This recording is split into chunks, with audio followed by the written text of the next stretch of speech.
네, 말씀 보시겠습니다. 빌립보서 3장 3절입니다.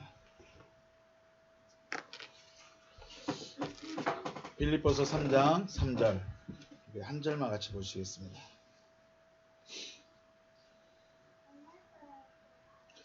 빌립보서 3장 3절 우리 찾으셨으면 같이 읽어보겠습니다. 빌립보서 3장 3절입니다.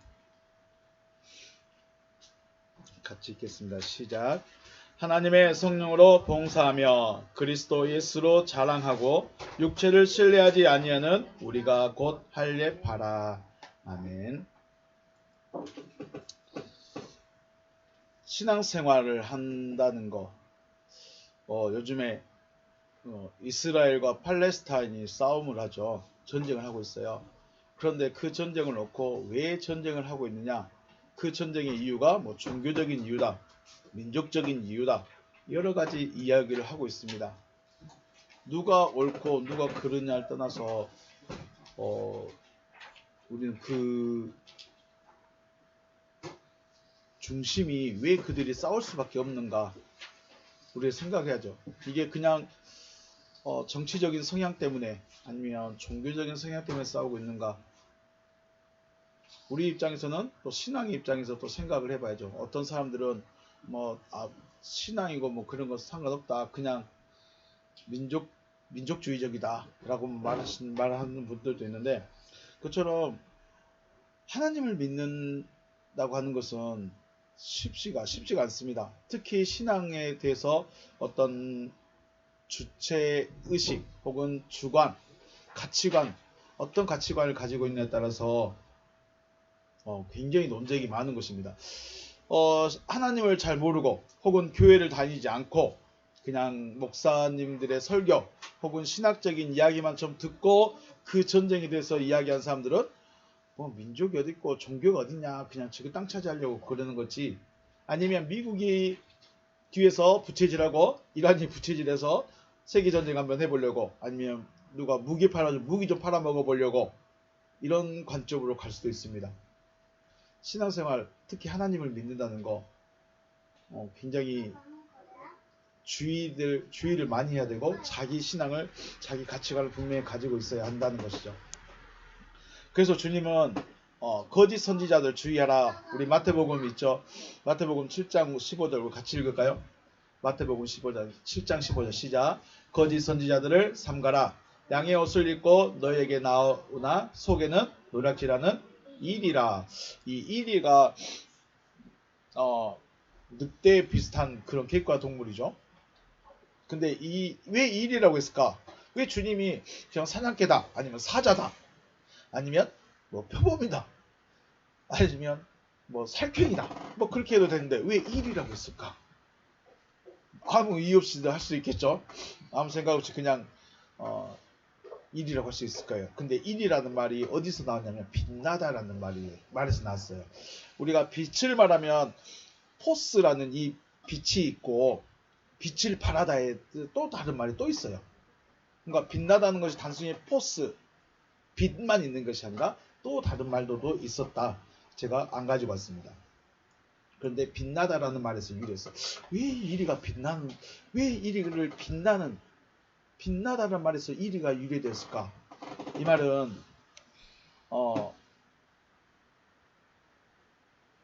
뭐랄까, 좀 특별한 존재, 빛나는 존재, 혹은 관심이 가는 그런 존재, 이런 의미를 가지고 있습니다. 보면 양의 옷을 입고 너에게 나오나 속엔 노랗게는 이리다라고 했는데, 이리와 늑대, 이리가 가죽옷을 뒤집어 쓰고 온 이유가 뭘까요? 양을 잡아먹기 위해서 오는 거죠.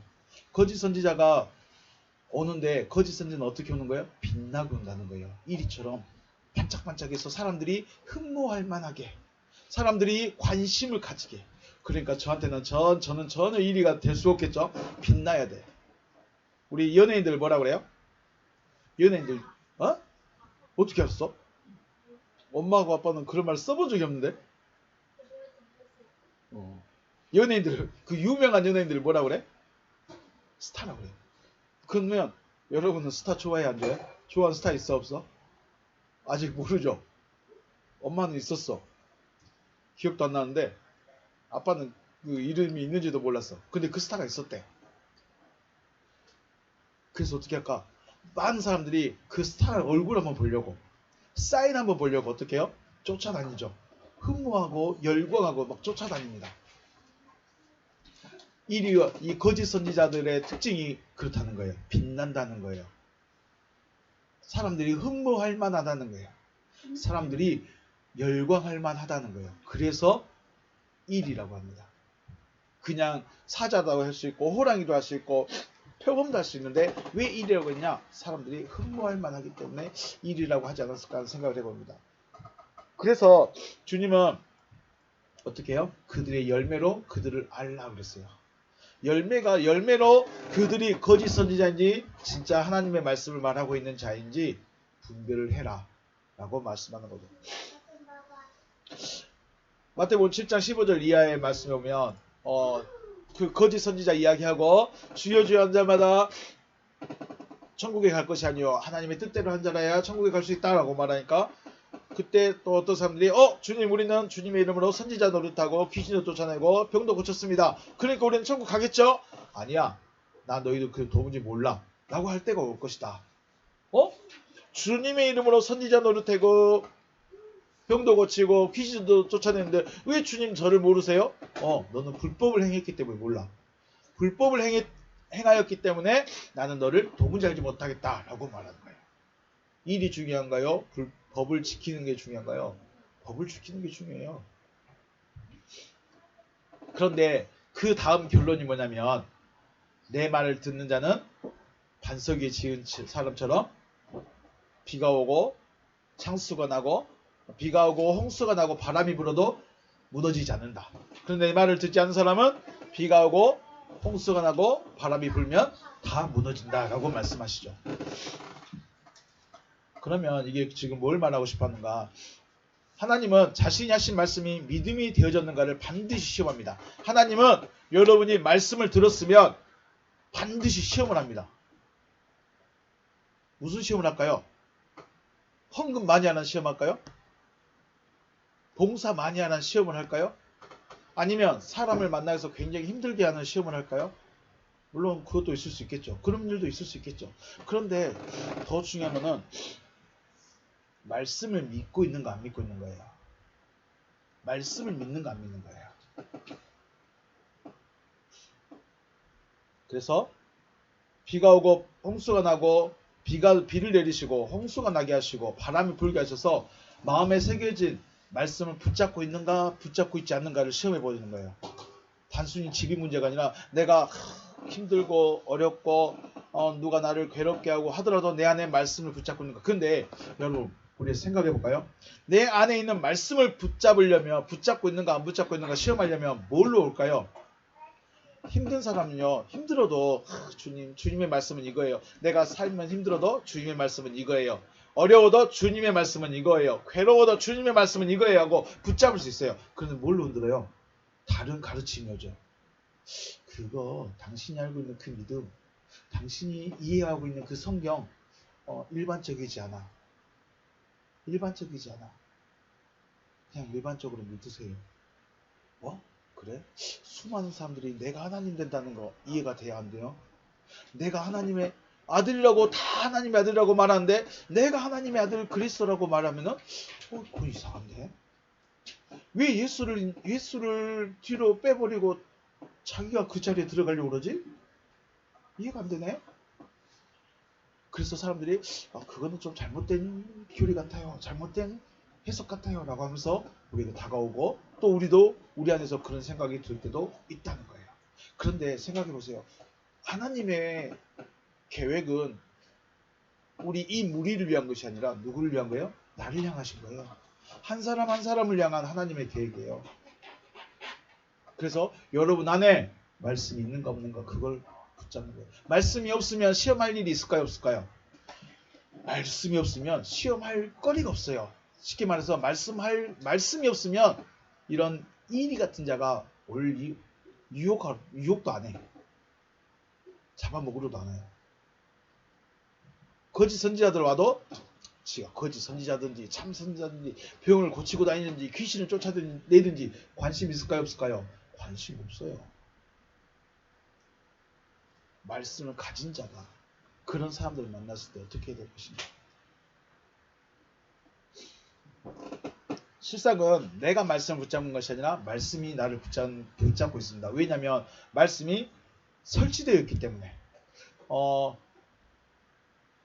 요즘에는 그거 안 쓰죠. 가정마다 모터라는 걸 안 쓰죠. 셈이라는 거 안 쓰잖아요. 저희 시골집에만 가도 지하수를 퍼올리는 모터가 따로 있어요.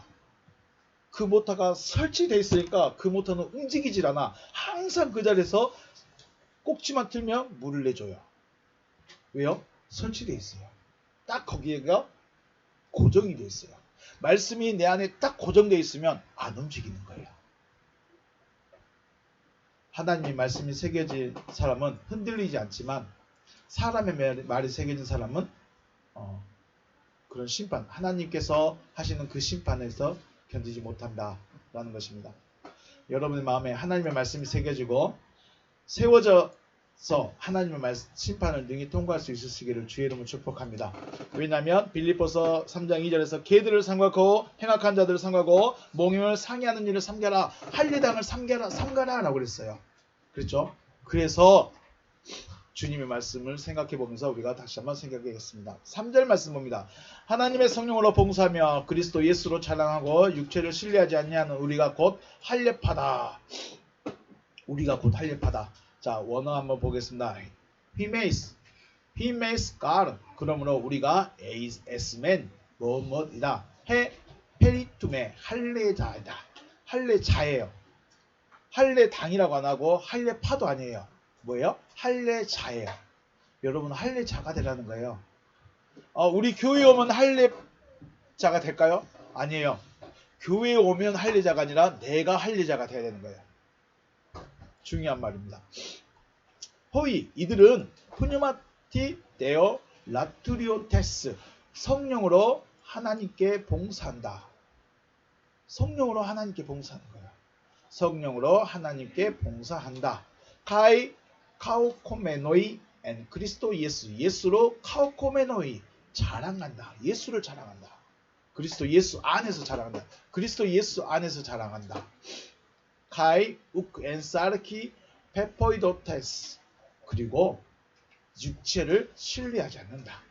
육체를 신뢰하지 않는다. 이 육체에 대해서 신뢰하지 않는다는 말은 4절 이하에서 바울이 자기가 얼마나 신뢰할 만한 육체를 가졌는가, 얼마나 자기의 혈통이, 자기의 배경이 좋은가를 좀 말해주는데 그것은 다음 시간에 말하기로 하고요. 자, 오늘은 할례다. 할례자에 대해서 우리가 한번 생각을 해보겠습니다. 할례라는 것은 하나님께서 아브라함에게 명령하신 거예요. 아브라함의 자녀이든 종이든 모든 남자는 할례를 행해야 돼요. 그래서 이스라엘 백성들은 남자아이가 태어나게 되면 8일이 되는 날에 할례 의식을 행함으로써 우리는 누구의 자손이다? 아브라함의 자손이다 라는 것을 증명해야 돼요. 아브라함의 이 할례를 하지 않으면 아브라함의 자손이 아니에요. 이방인인 거예요. 이스라엘의 그 유대인의 의식 속에는 자기 민족, 선민이라는 이 우월감이 엄청납니다. 그리고 자기와 다른 사람들을 이방인 취급하는데 거의 멍멍이 취급을 합니다. 왜 지금 이스라엘 전쟁이 일어나냐? 유대인들은 자기는 정통 하나님의 사람들인 거예요. 근데 팔레스타인 이 사람들은 자기들 또 아브라함의 자손이에요. 이스마엘을 통해서 또 야곱의 형 에서를 통해서 번진 민족들이니까 우리도 아브라함의 자손이고 우리에게도 누구죠? 하여튼 아브라함 못지않은 그런 조상이 있는데 왜 너희만 하나님이라고 하냐? 우리 알라도 있다. 그러면서 싸우는 거죠. 아브라함의 자손임을 굉장히 중요하게 생각합니다. 그런데 우리 생각해봤어요. 난지 8일 되면 저 할례 할게요 안 할게요 의사 표시할 수 있을까요 없을까요? 난지 8일 된 아기가 나 할례 안 받을 거예요 말할 수 있어요 없어요? 말할 수가 없어. 그러니까 아이의 선택과는 상관없이 누구의 결정이에요? 이거 부모의 결정도 아니야. 그냥 그 집단에 무조건 하는 행동이에요. 아이는 자라면서 자기가 원하는 대로 살고 싶은데 부모가 야 너는 8일째 할례 받았어. 그러니까 너는 아브라함의 자손이야. 그러므로 어떻게 살아야 돼요? 하나님의 법대로 살아야 돼요. 여기는 친구들 아빠가 목사니까 여러분들도 무조건 교회 다녀야 되고 무조건 하나님의 법대로 살아야 돼. 그러면 답답하겠죠. 그런 거예요. 그러니까 어떻게 할까요? 크니까 이제 조금 생각을 하고 자기 주장이 강해지니까 어떻게 해요? 행동은 해야 돼. 왜요? 아빠한테 혼나니까. 예배 시간에 와야 돼. 왜? 아빠가 화내니까. 오기 와서 앉아있어. 근데 뭐예요? 마음은 자기도 하고 싶은 거예요. 이게 웃긴 거예요. 이스라엘 백성들에게 난지 8일 만에 할 일 했으니까 너는 하나님의 자녀야. 너는 율법을 잘 지켜야 돼. 너는 율법을 잘 들어야 돼. 라고 8일째 때부터 계속 가르쳤는데 이제 10살쯤 되니까 지겨워. 설교 듣기 지겹네. 뭐 시간마다 열심히 놀고 있던 3시 땡 종치니까 그 자리에서 놀아야지. 뭐 갑자기 분위기 깨게 기도야. 그죠? 그런 거예요. 그러니까 조금 이제 10살부터 시작해서 집중을 안 해. 가만히 앉아있질 않아. 마음 따로 행동 따로인 거예요. 이제 그런 사람들이 누구였어요? 그 사람들이 유대인이에요. 그리고 그중에서 특별한 사람들이 누구예요? 바리새파 사람들. 절기가 되면 금방 다음 달이면 또 추수감사절이 있네요. 추수감사절 되면 황소를 드려요. 이것보다 큰 희생이 어디 있어? 황소도 드려요. 거리에 걸어가면서 뭘 흘려줘요? 동전을 흘려줘. 나는 그래서 굳이 한 사람. 왼손이 하는 걸 오른손이 모르게, 오른손이 하는 걸 왼손이 모르게 동전을 탁탁탁 다리는 알고 있네. 다리로 털어주면서 어떻게 해요? 나는 굳이 하고 있어. 그리고 밥을 먹을 때 반드시 뭘 해야 돼?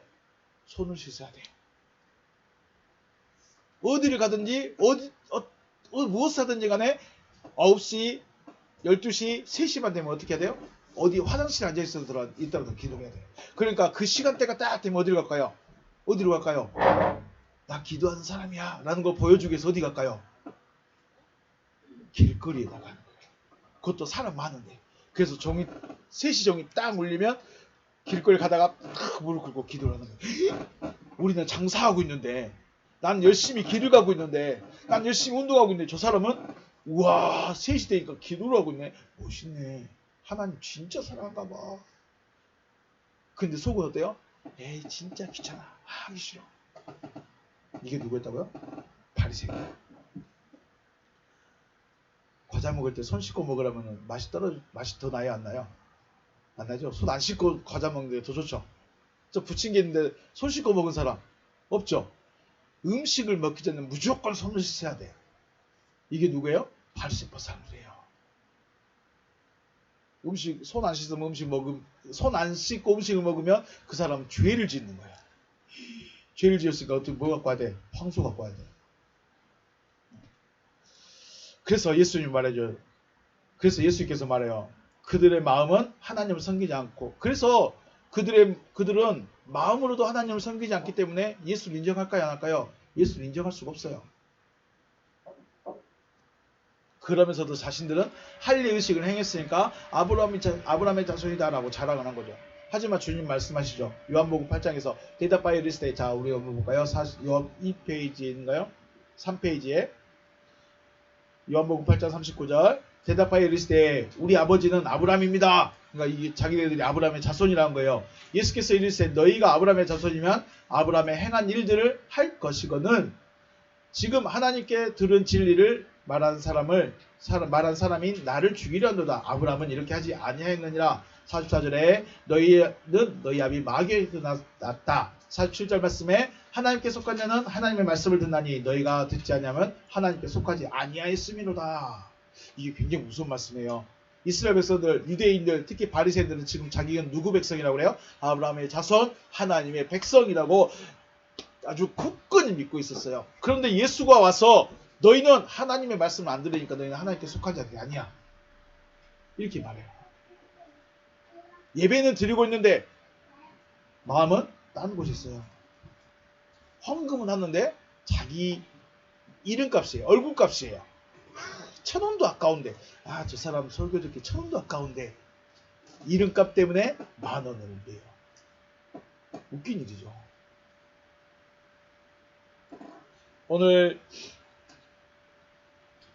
하나님의 성령으로 봉사한다 라고 했죠. 하나님의 성령으로 봉사한다. 여기는 섬긴다는 말이 있습니다. 봉사한다는 말인데 섬기는 거예요. 자, 우리가 하나님을 섬기는데 어떻게 섬길까요?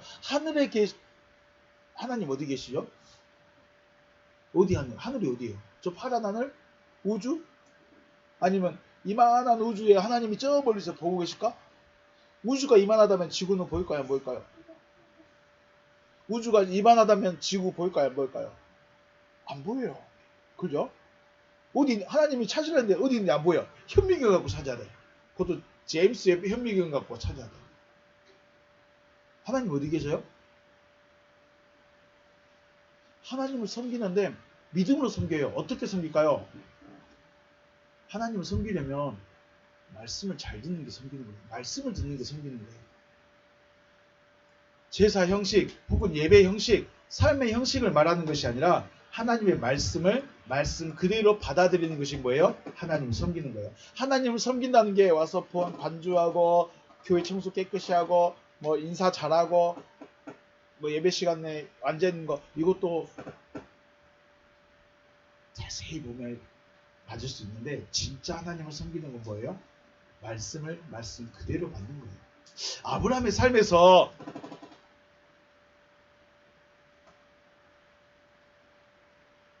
왜 아브라함이 믿음의 삶을 살게 됐을까요? 왜 아브라함이 믿음의 조상이 됐을까요? 다른 거 없습니다. 말씀 그대로 듣고 행했습니다. 삶이 다른 게 아니에요. 바울이 빌립보에서 복음을 전할 때 제사는 빌립보에서 복음을 받은 사람들에게 한 곳에 모여있고, 제사할 때는 황소를 데리고 오세요. 내가 황소를 잡아서 각을 뜨겠습니다. 그러면 아마 감당 못했을 겁니다. 소 잡는 거 힘들어서. 예배할 때는 좋은 옷을 입고 오세요 했으면 가난한 사람들은 예배하러 못 왔을 거예요. 근데 그렇게 안 했다는 거예요. 그저 하나님의 말씀을 그대로 전하였고 빌립보 사람들은 그 말씀을 그대로 들었던 거예요. 그래서 뭐라고요? 우리가 할례당이다. 우리가 할례당이라는 거예요. 유대인, 특히 바리새인들, 자기네들이 할례를 행했다고 할례당, 하나님의 아브라함의 자손, 그러니까 할례당이라는 말을 더 쉽게 말하면 아브라함의 자손인 거예요. 할례당을 쉽게 말하면 누구의 자손이다? 아브라함의 자손. 근데 유대인들, 바리새인들은 자기들이 할례를 받았기 때문에 아브라함의 자손이라는 거예요. 근데 바울은 아니야. 육체의 할례를 받았다고 할례당이 아니라, 아브라함의 자손이 아니라 하나님의 말씀을 그대로 받는 우리가 할례당이다. 여러분이 할례당 되시길 주의 축복합니다.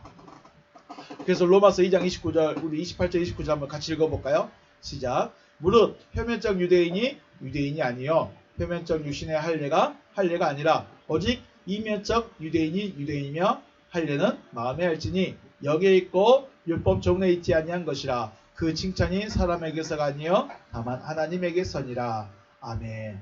자, 29절 말씀이 이면적이라는 말이 있죠. 이면적, 엔토크립토스라고 되어 있습니다. 엔토, 그러니까 감춰진, 안에 감춰진, 엔토크립토스, 안에 숨겨져 있는 거. 그러니까 안이, 속이 다른 사람이에요. 이면적이라는 말은 속이 다른 사람 말하는 거예요. 앞에서 말했죠. 유대인들은 어릴 때부터 할례를 받았고 너는 하나님의 자손이야, 아브라함의 자손이야 강요하니까 처음엔 했어. 4살, 6살까지는 설교 듣자, 말씀 듣자 하면 앉아 있었어. 그런데 10살 되니까 말 들어요, 안 들어요?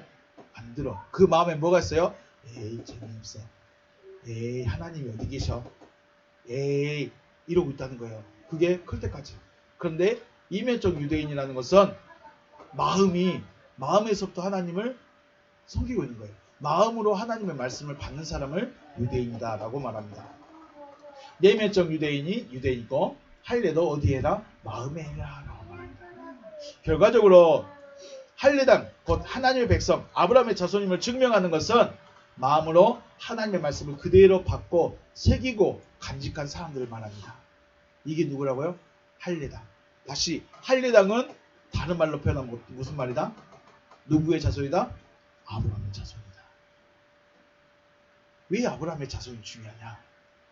하나님은 아브라함의 자손을 자기 백성이라고 얘기해요.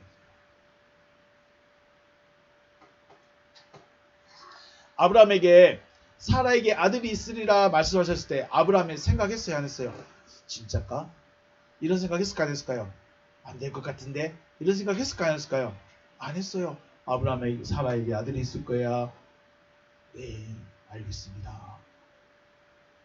아브라함아, 네 자손이 하늘의 별같이 바다의 모래같이 많을 거야.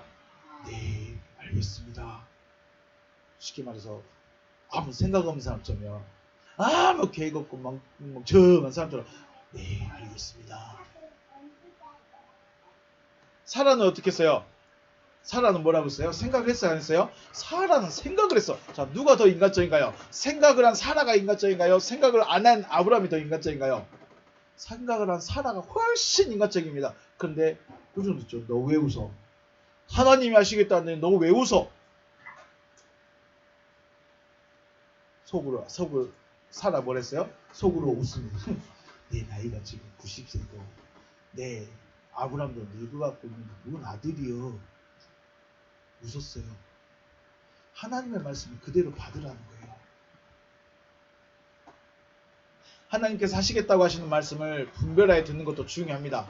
하나님의 말씀을 분별하여 듣는 것도 중요하지만은 하나님께서 하시겠다고 하시는 말씀을 그대로 받아들일 마음이 바로 할례 받은 마음. 이 사람이 할례자예요. 육체적 할례가 할례자가 아니라 마음에 내 생각 내려놓고 내가 알고 있는 거 내려놓고 내가 배웠던 거 내려놓고 내가 믿고 있던 거 내려놓고 하나님께서 하시겠다고 하시는 그 말씀 그대로 받아들이는 게 할례잖아요.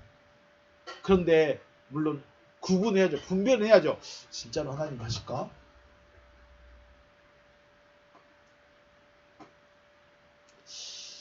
할례 받은 마음으로 하나님께서 하시겠다고 하시는 말씀을 받을 수 있는 여러분과 제가 되시길 주의 이름의 이름으로 축복합니다. 하나님께서 뭐 하십니까? 여러분을 아들로 세우십니다. 여러분에게 생명을 주겠다고 하십니다. 여러분 안에서 역사하시겠답니다. 하나님이 여러분 안으로 들어가시겠답니다. 그 일 하시겠답니다. 다른 사람이 아니라 자기가 하나님의 말씀을 받고 하나님의 말씀 이루어지길 소망하고 기다릴 수 있는 여러분과 제가 되어서 여러분이 아브라함의 자손 할례자들 되시기를 주님의 이름으로 축복합니다. 네, 여기서 마치겠습니다. 수고하셨습니다.